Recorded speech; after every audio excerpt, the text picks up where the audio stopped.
welcome to another episode of Creative Soul. Today, we're just going to continue where we've left off. In our last video, we spoke about indigo children, but we won't speak about that in this episode.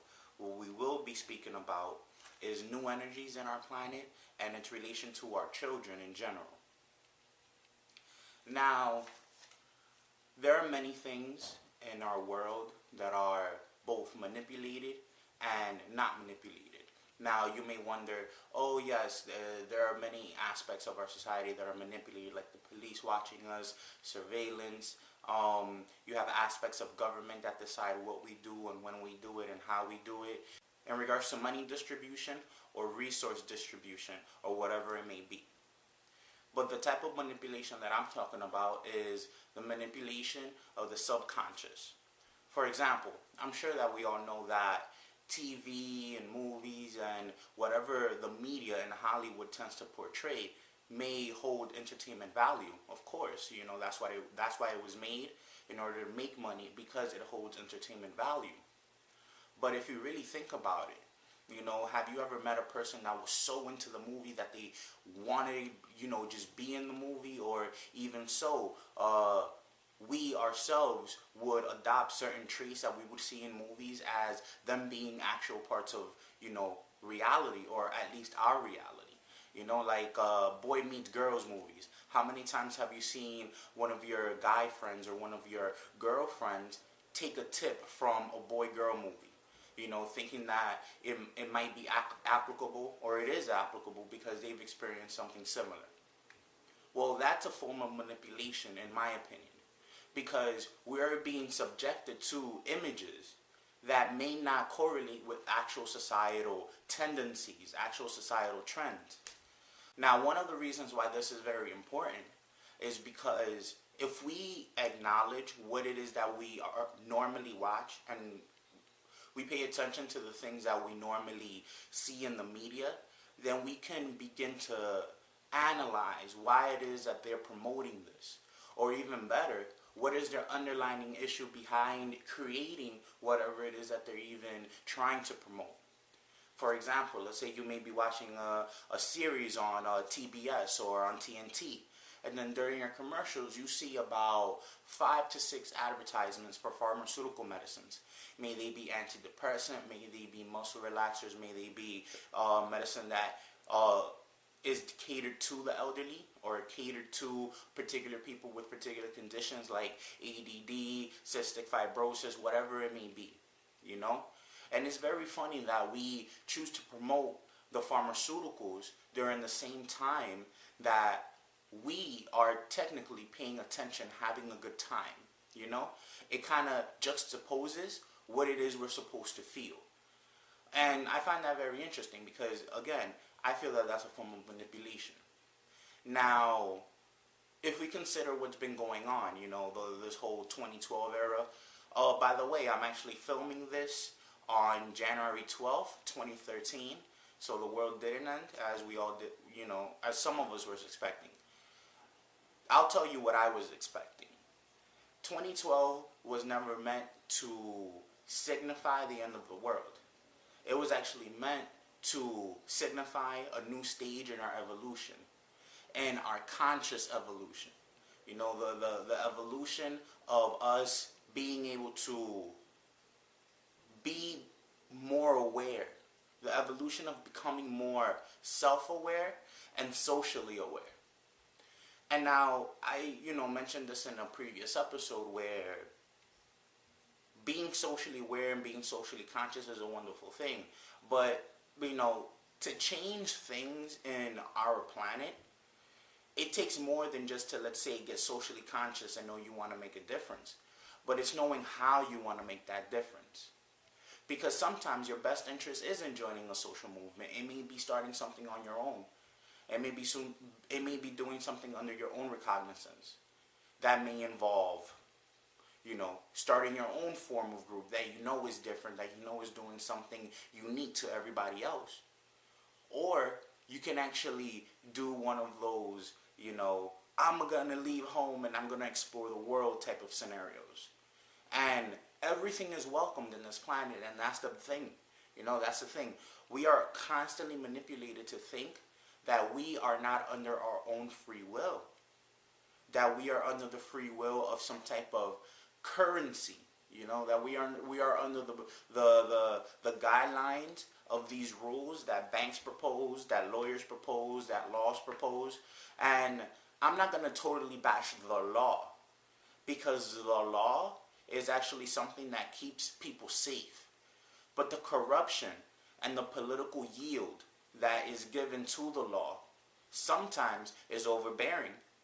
And it has become overbearing and suffocating in the past few years. Because for some reason our political realm, and I'm talking about the United States political realm, feels that they need to embed themselves in every part of our society in order for us to know who they are. We know who people are. There's a very little difference between knowing who they are and caring what they do.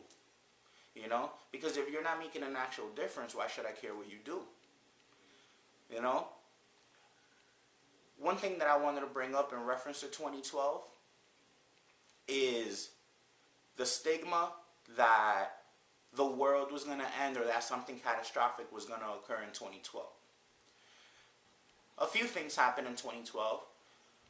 Mass shootings occurred, Hurricane Sandy occurred, and a few other storms across the seas. But all these movies have been coming out that have been portrayed as, being the end of the world, is also a form of manipulation.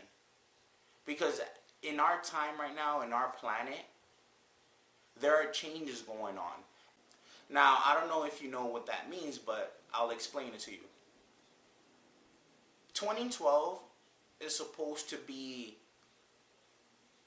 the end of the cycle that we have been living under. 2012 is supposed to be the end of the cycle of Pisces, and we're supposed to go into Aquarius. We are in Aquarius. Now, to break that down a little bit further, the age of Pisces is, if you were to look at the symbol for Pisces, it's a fish underwater, right? And so just try to imagine the vibrational field, the energy field that we were in, that we were consumed as a fish, us as the people. We were consumed by all these corruptions, by all these lies, by all these manipulations that our government, that our own people, and that even international affairs have subjected us to. There's only so many things that an individual can think that they're doing by themselves until they realize that they have very little control over their own progression. Because we have control over our existence, yes, but our progression in our society, varies between what it is you think you know versus what's actually going on. Because you hear the term, it's not what you know, it's who you know. But it's very important for you to understand that the who is important if you want to progress later in life and you want to potentially get a job through someone who has a high-paying, high-class job. But the what you know is important for you to be able to free your mind from the manipulation that is occurring. Because again, you may know a lot of people, but you may be as dumb as a stick. And that's the truth. And you may know a lot of information, but you don't have one person to share their information with. And that's also very significant. So we, at this state, are moving into the age of Aquarius, which is the state that we are in now. And what that means, if you think the image of an Aquarius, it's usually a man or a woman holding a jar and pouring water out. And that's supposed to symbolize us taking control of our situation. Because water normally is supposed to symbolize emotions and truth and the fluidity of what life is supposed to be. So just imagine us going from a vibrational field of a fish in water and just living their life aimlessly, going back and forth, not really noticing what's going on because we are in this bubble, to going into a state of where you are actualizing your potential. You are becoming the creative soul who you are becoming. You know? Think about that. Because as a man or a woman who is pouring water from a jar, you are controlling the stream of what is possible. You are controlling the potential of how much truth is going to get exposed, how much knowledge is going to become fluid to the world. And that's a very wonderful thing. Because if a lot of us don't acknowledge this, then we are still going to be that fish in that bubble.